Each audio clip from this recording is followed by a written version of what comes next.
A number of people come to us in the nursery every year and they say they've got a real problem with their camellias.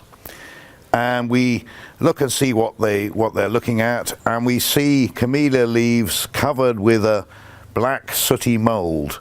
It looks very unattractive and people are worried that it's going to kill the plant, and they worry as to what the cause of this strange sort of fungal infection on the leaves is caused by. Now the cause is actually very simple. What has happened is that in this very mild winter, thrips, which are tiny little insects, been living on the underside of these camellia leaves, and they've got eggs and grubs as well as the insects themselves forming on the underside of the leaves, as you can probably just see, although it's quite difficult to see them. And what is happening is that those grubs, those insects, are secreting sucrose, and the sucrose is falling down from the top of the plant onto the lower leaves, where it is turning into a spreading black mould. It looks very unsightly, but actually it's not really a problem. If you're really worried about it, you can get a damp cloth, and as you can readily see, we can soon wipe off the sooty mould. We don't get it off completely, but we can wipe the worst of it off. Now obviously that's a bit impractical. If you're going to go over a whole camellia wiping off with a bit of soap and water and a damp cloth, that's clearly a waste of time.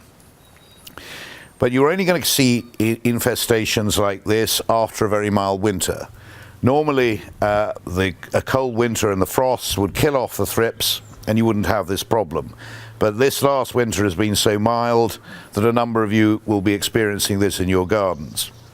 If you've got a small plant, just wipe off the leaves as I've showed you. But there's really no cause to worry. What a camellia will do is, when it's finished flowering, new growth will emerge from the end of each of these stems, and many of these old leaves will drop off in May and June, as you'd expect with any evergreen.